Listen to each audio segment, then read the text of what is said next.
찬송가 309장 목마른 내용은 찬양드리겠습니다.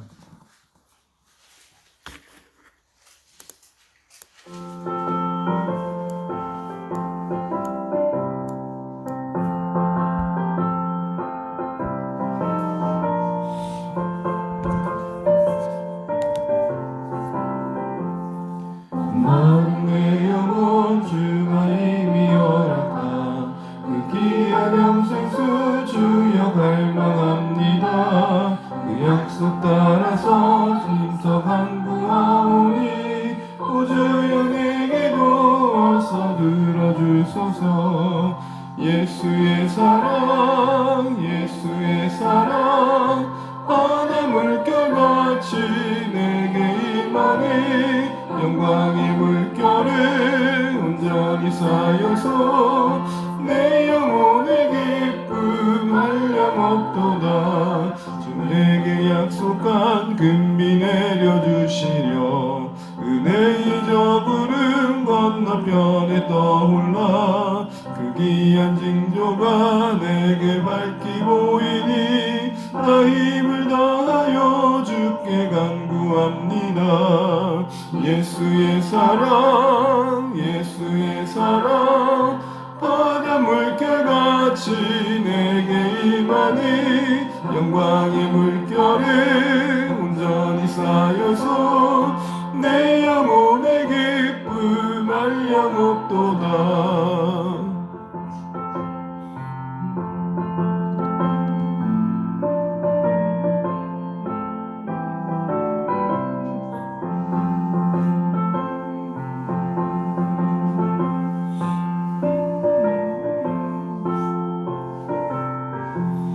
은혜의 손햇빛 지금 흡족히 내려 구원의 큰 강물 흘러차고 넘쳐서 내 추한 모든 죄 모두 씻어버리니 나 지금 은혜를 충만하게 받았네. 예수의 사랑 예수의 사랑 바다 물결같이 내게 임하니 영광의 물결에 온전히 쌓여서 내 영혼의 기쁨 한량없도다. 그 차고 넘치는 주의 은혜를 물결 힘차게 빌려와 내게 만족합니다. 오 할렐루야로 힘써 찬송하오니 영광의 기쁨이 항상 충만함이라. 예수의 사랑 예수의 사랑 바다 물결같이 내게 임하니 영광의 물결에 온전히 쌓여서 내 영혼의 기쁨 한량없도다. 함께 오신 말씀 42편입니다. 시편 42편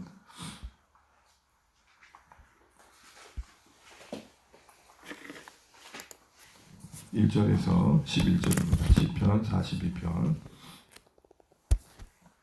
1절에서 11절 함께 교독하시겠습니다. 제가 먼저 1절을 읽겠습니다. 하나님이여 사슴이 시냇물을 찾기에 갈급한같이 내 영혼이 주를 찾기에 갈급하니이다. 내 영혼이 하나님 곧 살아계시는 하나님을 갈망하니 내가 남을 때에 나가서 하나님의 얼굴을 배울까. 사람들이 종에 내게 하는 말이 내 하나님이 어디 있느냐 하오니 내 눈물이 주야로 내 음식이 되었도다.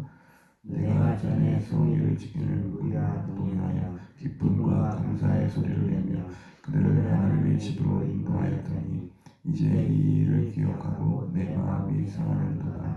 내 영혼아 내가 어찌하여 낙심하며 어찌하여 내 속에서 불안해하는가. 너는 하나님께 소망을 두라. 그가 나타나 도우심으로 말미암아 내가 여전히 찬송하리로다. 내 하나님이여 내 영혼이 내 속에서 낙심이 되므로 내가 유다 땅과 헤르몬과 마살산에서 주를 기억하나이다.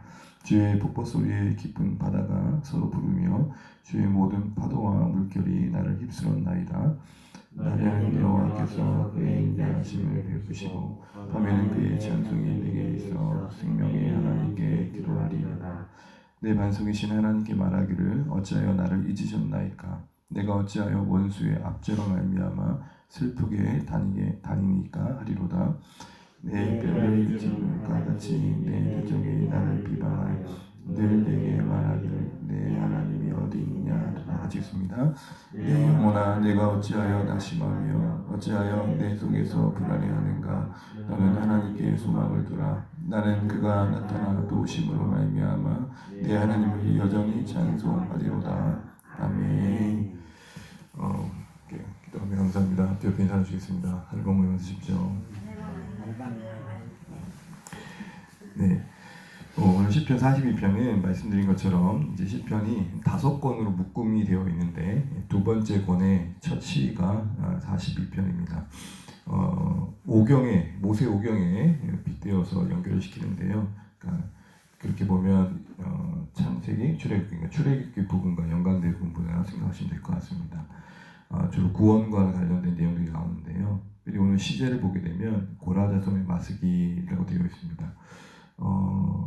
이 고라자손의 마스기란 말에서 이 마스기란 말은 지혜를 주는 시, 지혜롭게 하는 시, 교훈하는 시라는 의미라고 말씀드렸습니다. 특별히 근데 우리가 늘 봤던 게 다윗인데 갑자기 이제 고라자손이 등장합니다. 저는 이건 제목마다 좀 은혜가 되는 것 같아요. 우리 아시는 것처럼 여러분 고라가 어떤 일을 했는지 기억나시죠? 모세를 대적했잖아요. 당신만 하는 사람입니까? 그래서 대적했다가 결국 죽임을 당하죠. 근데 그 후에예요. 그러니까 어떻게 보면 조상의 관점에서 보면 불명예스러운 가문인 거잖아요. 그럼에도 불구하고 여전히 하나님을 떠나지 않고 있다는 거. 우리 보통 집안에 그런 일이 있으면 사실은 반감이 생길만 하고 아니 어떻게 하나님 그럴 수 있냐 그럴 수 있는데 그 어떤 형편과 상황 속에서도 어쨌든 하나님 앞에 머물러 있는 인생의 이야기로 지금 기록되어 있다는 것이 참 감사하다 싶었습니다. 때로는 우리가 못나서 또 우리가 부족해서 본인이 되지 않을 때가 있지만 그럼에도 불구하고 참 그래도 소망이 있는 것은 하나님께서는 나를 뛰어넘어 자자손손 은혜를 주시는 부분이 분명히 있다라는 것이죠. 그래서 여러분 진짜 이건 정말 설명할 수 없는 부분인 것 같아요. 이 부분에 대해서 우리가 항상 하나님께 맡길 줄 알아야 되고 또 의뢰할 줄 알아야 된다는 고백들을 해보게 됩니다. 그러면서 오늘 시인은 이렇게 시작합니다. 우리 1절 말씀 한번 읽어보겠습니다. 1절입니다. 시작. 하나님이여 사슴이 시냇물을 찾기에 갈급함같이 내 영혼이 주를 찾기에 갈급하나이다. 아멘. 이건 찬양을 통해서도 많이 들어보셨죠. 근데 여기서 지금 시인은 사슴에 빗대어서 자신의 영혼의 형편을 고백하고 있는데 특별히 여기 보게 되면 사슴이 어떤 물을 찾고 있다 그럽니까? 시냇물을 찾고 있다 그러죠. 이 시냇물을 다른 말로 굳이 표현하자면 그 원문에 빗대어 보자면 최후의 보루를 말합니다. 그러니까 물이 하도 말라가지고 여기도 없고 저기도 없는데 맞아 거기 가면 물은 반드시 있을 거야. 근데 그거마저도 없는 상황. 이해되시죠? 마치 모든 강은 말라도 옹달샘을 마르면 안 되잖아요. 근데 그것마저도 마른 상황. 얼마나 절박한 상황이 있어요. 거기에 빗대어진 이 사슴의 빛 그러면서 사슴이 물을 찾고 있는 모습 속에서 자기를 본 거죠. 우리 가끔 그러잖아요. 야, 네 모습이 딱 나다. 하루를 살다 보면 어떤 장면을 다 목격하다 보면 야, 네가 나네. 길가에 홀로 피는 꽃을 보면서 그런 감정이입이 되는 거죠. 야, 그래도 꽃이 피었는데 아무도 주목하지 않는 것 보니 참 어떻게 내 처량한 인생 너와 이렇게 닮았노 뭐 이런 생각을 하는 겁니다. 지금 시인이 딱 그런 느낌인 겁니다. 근데 그 갈급함이 얼마나 심했는지 갈급했다는 표현인데 이건 무슨 말이냐면 헐떡였다라는 거거든요. 그만큼 사슴이 시냇물을 찾아 헤매는 것처럼 자신도 지금 하나님을 찾아 헤매고 있습니다 라고 이야기를 하고 있는 것입니다. 하나님을 찾아도 찾아볼 수 없는 상황에서 하나님을 끝까지 찾고자 하는 오늘 시인의 마음의 내면의 영적인 열망을 우리가 보게 됩니다. 이 목마름이라는 것은 인간의 가장 기본적인 내면의 욕구인 것 같습니다. 이 목마름이 무엇으로 말미암은지를 모르기 때문에 사람들은 명예를 찾고 또 부를 찾고 참 사람들 속에서 뭔가 인정 욕구를 가지고 살아가려고 하지만 진짜 목마름의 근원에 우리가 하나님이 있다는 것을 알아야겠죠. 어떻게 보면 그런 의미에서 이 시인은 방향만은 정확한 겁니다. 그에게 그 목마름을 더했던 이유가 뭔가 봤더니 2절에 나와 있습니다. 2절을 볼까요? 시작. 내 영혼이 하나님 곧 살아계신 하나님을 갈망하니 내가 어느 때에 나아가서 하나님을 배울까. 아멘. 상황은 하나님이 부정한 것 같은데 부정할 수 없는 명백한 진리가 그 마음속에 있는데 하나님은 살아계시다는 겁니다. 그러니까 찾는 거예요. 만약에 이 주어진 어떤 형편과 상황이 하나님을 부정하기에 딱 좋다면 이런 시가 나오지도 않았겠죠. 그러니까 이런 내적 갈등인 겁니다. 분명 하나님은 계시는데 내가 그거는 진짜 부정할 수 없는 자리에 있는데 왜 상황은 이럴까요? 막 이런 거죠. 그러니까 상황은 하나님을 부인하기 충분한데 내면에 새겨진 그 진리, 살아계신 하나님은 분명히 살아계십니다. 이거는 부정할 수 없는 상황에서 이 시인이 겪는 괴로움이었던 것입니다. 그러면서 이렇게 말합니다. 하나님, 제가 하나님 얼굴을 언제 배울까요? 하나님 얼굴을 언제 배울까요? 여기서 하나님 얼굴을 뵙는다는 것은 하나님을 찾는다는 말도 있지만 그 표현 자체는 구약 안에서 성전에 가서 언제 한번 온전한 그 환경 속에서 하나님을 한번 예배해 볼 수 있을까요? 이 얘기를 하고 있는 것입니다. 그런 형편 속에서 그를 더욱더 절박하게 했던 이유가 3절에 나옵니다. 함께 읽어보겠습니다. 시작. 사람들이 종에 내게 하는 말이 내 하나님이 어디 있느냐 하오니 내 눈물이 주야로 내 음식이 되었도다. 내 하나님이 어디 있느냐 하오니 이 말은 무엇보다도 오늘 시인에게 더욱더 그 상황을 암담하게 했던 상황이었던 것입니다. 그러면서 눈물이 주야로 내 음식이 됩니다. 여러분 이 눈물이 이해가 되십니까? 아까 2절과 연관시켜 본다면 그런 거예요. 하나님, 내 주변 사람들은 하나님 앞에서 하나님이 어디 있냐고 합니다. 내 형편이 딱 그런 형편입니다. 하나님이 어디 있냐 할 만큼 내 삶이 하나님이 부재한 것처럼 드러납니다. 그럼에도 불구하고 분명 하나님이 살아계시기 때문에 제가 더 눈물이 납니다. 이 얘기를 하고 있는 것이죠. 어떤 느낌이겠어요, 여러분? 지금 자기도 자기지만 이런 형편 속에서 하나님이 불명예스럽게 여겨지는 상황이 더 괴로웠던 것이죠. 내가 힘든 것도 힘든 거지만 이 힘든 내 상황 속에서 하나님이 그런 분 정도로 여겨진다는 것이 참 괴로웠던 것입니다. 그런 상황 속에서 오늘 시인은 과거의 한 은혜의 현장들을 기억해냅니다. 함께 읽어보겠습니다. 시작. 내가 전에 성의를 지키는 무리와 동행하여 기쁨과 감사의 소리를 내며 그들 하나님의 집으로 인도하였더니 이제 이 일을 기억하고 내 마음이 상하는도다. 아멘. 고라자손으로서 예배의 현장에서 뭔가 조금 더 앞서서 인도해가는 입장이 있었던 것 같습니다. 그러면서 뭘 기억하냐면 그때 그렇게 성전에서 성도들과 함께 주의 백성들과 함께 감사하며 또 하나님을 예배했던 그 현장, 그 은혜의 현장, 그 과거의 기억을 지금 떠올리고 있는 것을 보게 됩니다. 이 과거의 기억은 두 가지 면이 있는 것 같습니다. 그만큼 현실도 더 힘든 상황 속에서 그 과거의 기억은 그만큼 더 그 마음을 상하게 합니다. 왜냐하면 지금 그때처럼 되었으면 얼마나 좋았을까 하는 그런 마음이 찾아온 것이죠. 내가 지금 그때의 과거처럼 하나님 마음껏 예배할 수 있으면 얼마나 좋을까라는 것입니다. 또한 이것은 그렇게 되면 좋겠다는 소망도 만들었던 것입니다. 과거의 은혜가 때로는 오늘 우리를 초라하기도 합니다. 그때는 그래도 그렇게 참 좋았었는데. 그러나 또 그거의 과거의 은혜는 하나의 마치 소망이 줄이 되어서 우리를 낭망에서 건져주기도 하죠. 이 기억이 참 중요한 것 같습니다. 우리는 지금 무엇을 기억하면서 오늘 하루를 이끌어가고 있는가? 그래도 여러분 우리 과거에 하나님과 정말 미래를 나누며 깊은 교제를 나누며 또 이렇게 행복할 때가 있었을까 하는 목장의 시절도 있고 또 신앙의 시절도 있습니다. 네, 그럼 그것이 우리의 삶을 오늘의 그렇지 않은 삶을 비춰볼 때 때로는 낭만케 할 수 있고 오늘 시인은 그렇게 말하잖아요. 그래서 내 마음이 더 상합니다. 차라리 그런 경험을 안 했으면 좋을 텐데 그런 좋았던 경험들이 오늘 나를 더 힘들게 하는 건 맞습니다. 그러나 그 기억이 오히려 또 자신을 또 붙들어주고 있는 것을 보게 됩니다. 그러면서 5절처럼 얘기합니다. 5절입니다. 시작. 내 영혼아 내가 어찌하여 낙심하며 어찌하여 내 속에서 불안해하는가. 너는 하나님께 소망을 두라. 그가 나타나 도우심으로 말미암아 내가 여전히 찬송하리로다.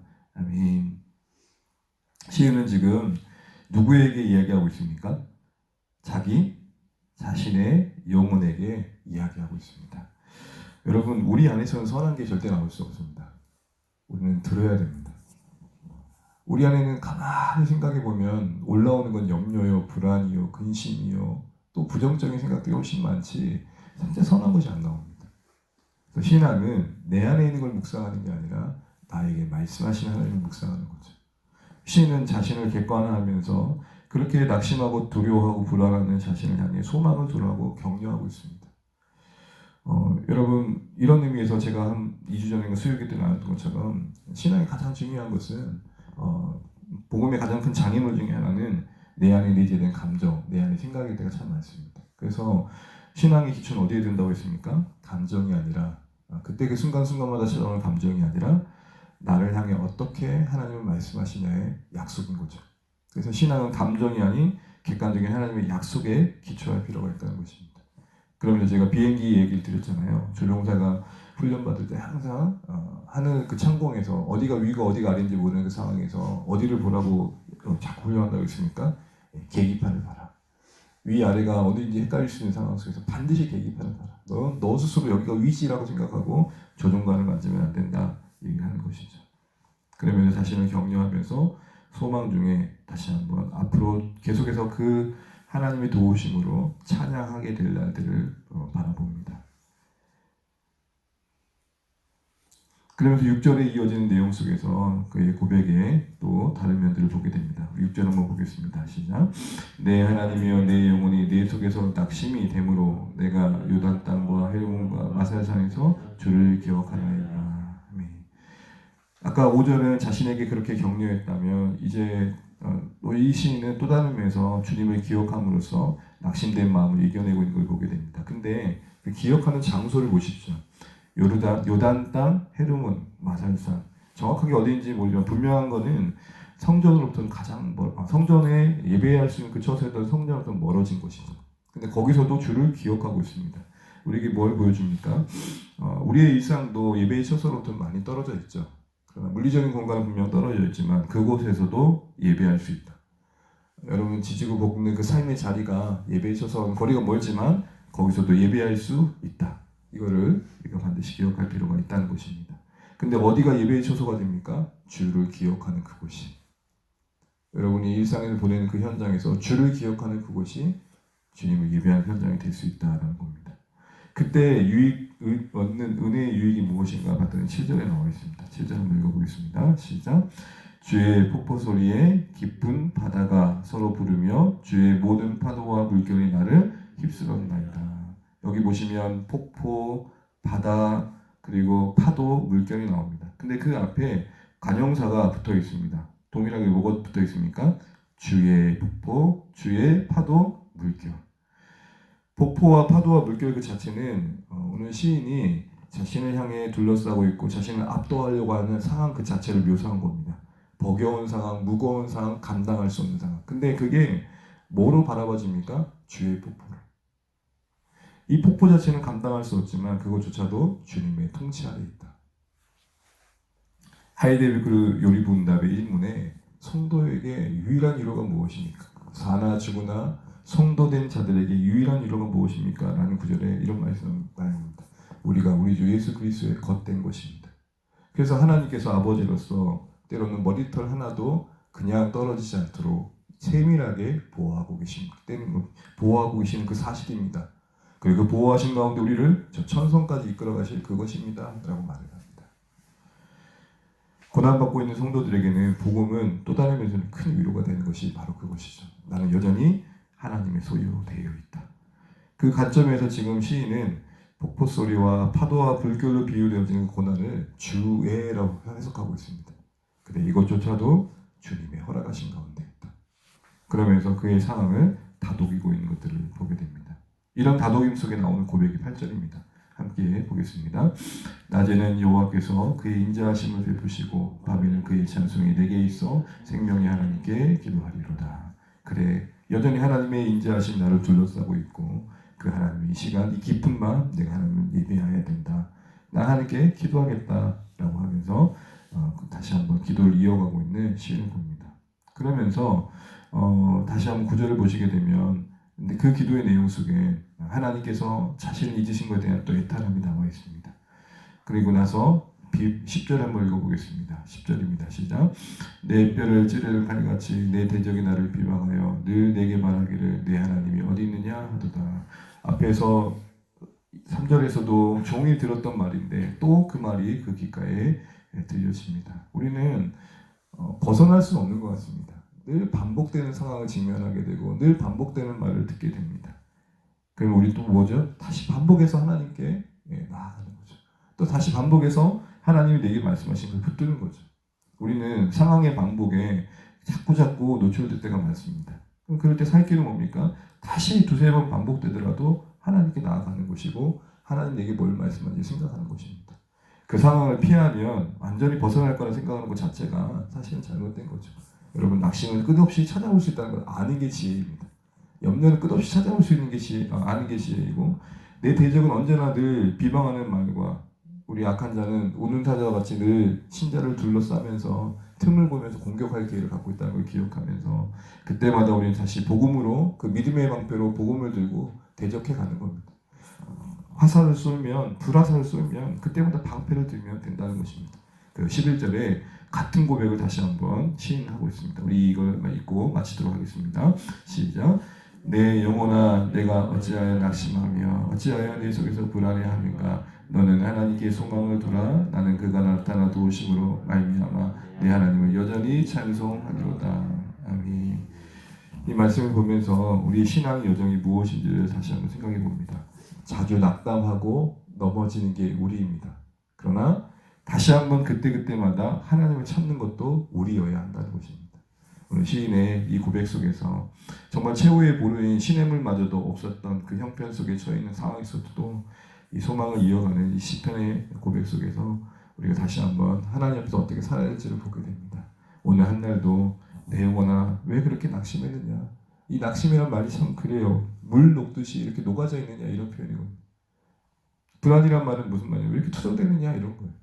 그럴 때마다 다시 한번 소망을 하나님께로 향하는 마음의 격려와 또 하나님께서 나에게 뭐라고 말씀하실지를 붙드는 그 밖에서부터 들려지는 소리, 내 내면의 소리가 아니라 밖에서부터 분명하게 말씀하시는 하나님의 소리에 순종하심으로 우리 신앙이 조금 더 한 걸음 주님께 가까이 나가시는 복된 하루 되시기를 주의 이름으로 축복합니다. 기도하겠습니다. 찬양합니다. 찬송가 526장입니다. 찬송가 526장입니다.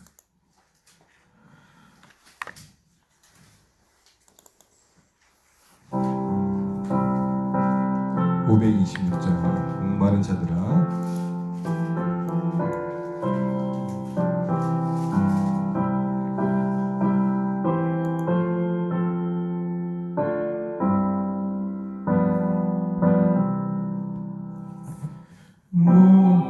목마른 자들아 다 이리 오라. 이곳에 좋은 새 흐르도다. 힘쓰고 예수님 없을지라도 인생 내오면 다 마시겠네.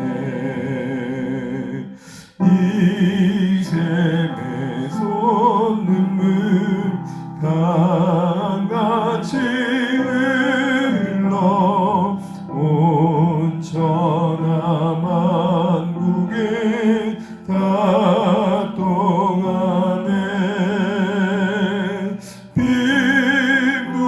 빈문하기 전에 분별이 없이 다 와서 쉬고 또 마시겠네.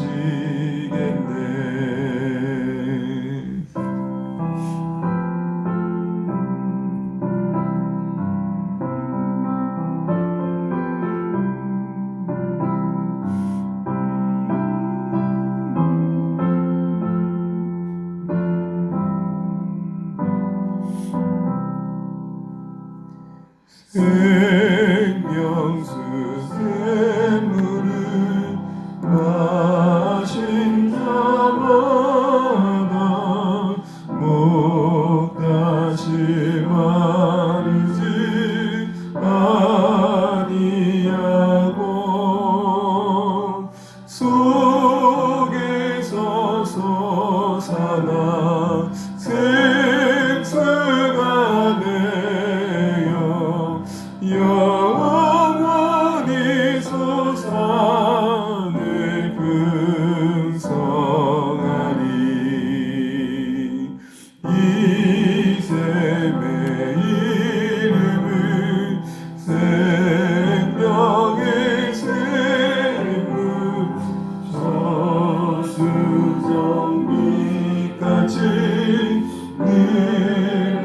일만도다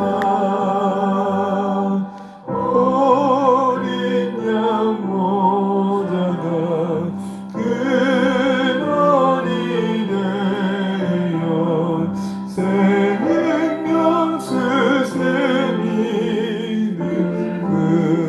그치지 않네. 이 시간 기도하면 좋겠습니다. 낙심에 낙담을 더할 수밖에 없는 사실 하루하루인 것 같습니다. 그럼에도 불구하고 내 영혼아 어찌하여 낙심하며 불안해하냐고 자기 자신을 향하여 선포하고 감정에 치우치지 않고 그 감정을 향하여서 다시 한번 하나님의 말씀을 선포하고 살아계신 하나님 앞에 나아갔던 시인처럼 오늘 하루도 그런 신뢰를 이어가는 복된 한 달 되셨으면 좋겠습니다. 오늘 주신 말씀 붙들고 하나님 내가 목마르는 그 사슴과 같이 주님을 찾습니다. 주님 어느 때인지 모르겠지만 주님 저를 찾아와 주시고 붙들어 주시라고 하나님 네 삶에 은혜를 베풀어 달라고 신뢰를 이어가는 그런 귀한 고백이 있었으면 좋겠고 주 안에 사랑하는 모든 성도들도 오늘 하루 살아가시면서 그 하나님의 은혜를 누릴 수 있도록 기도해 주시기 바랍니다. 그리고 특별히 오늘 수요기도회 이번에 한 주 동안 우리가 기도해야 될 112 기도의 제목 가지고 기도하시겠습니다. 목장에 세워지는 것들과 그리고 특별히 우리 교회 학교 같은 데에 세워져 가는 분들 위해서도 같이 기도해 주시면 감사하겠습니다. 특별히 또 이제 사랑하는 우리들의 구원과 회복을 위해서도 기도하시면 좋겠고 나라와 민족을 위해서 기도하실 때 코로나 상황 속에 생겨 우리 형편들을 하기로 분기력해 달라고 기도해 주시고요. 대선을 앞두고 있는 대한민국 안에 하나님 평강이 있었으면 좋겠고 바른 지도자가 세워져 갈 수 있도록 은혜를 달라고 기도해 주시면 좋겠고 이 땅의 교회들이 더 깨어서 변신할 수 있도록 기도하시면 좋겠습니다. 주 안의 교회가 한 걸음 한 걸음 은혜 가운데 내릴 수 있도록 기도하시면 좋겠습니다. 이 같은 제목들을 같이 기도하시고 기도하신 뒤에 평안 중에 돌아가시겠습니다. 기도하겠습니다. 하나님 감사합니다. 오늘도 우리를 들어주시고 기도하는 가운데 우리 세워주신 것들 감사합니다. 주님 우리가 주님을 더 의지하는 자리 있도록 인도하여 주옵소서. 하나님 아버지 오늘도 우리의 형평한 상황이 오늘 시인처럼 가슴이 그 시냇물을 쳤듯 목마른 그 물을 붓는 한국의 최후의 보름마저도 사라져버린 그 형편 속에 있으시는 고백입니다. 하나님 아버지 그러나 그런 중에도 신뢰를 이어가는 오늘 그런 시를 보게 됩니다. 하나님 아마 그가 처해있는 상황이 하나님 아버지 복으로 멀리 떨어져 있는 상황인 것 같습니다. 하나님 우리의 형편이 정말 익숙함으로 떠나지고 평안을 떠날 수밖에 없고 불안감이 찾아온 상황이 있을 수 있습니다. 그래도 불구하고 하나님 앞에 얻게 하시고 하나님을 구하게 도와주시고 하나님의 여기를 도우시는 하나님을 경험할 수 있도록 도와주옵소서. 내 영혼 어찌하여 낙심하며 불안해하냐고 오늘 자신을 향하여 하나님 선포할 수 있도록 은혜를 베풀어주시기를 간절히 바라옵나이다. 주님 역사하여 주옵소서. 주님의 은혜가 임하게 도와주시옵소서. 주의 긍휼이 임하게 도와주시고 주의 사랑이 임할 수 있도록 도와주시옵소서. 하나님 도와주시옵소서.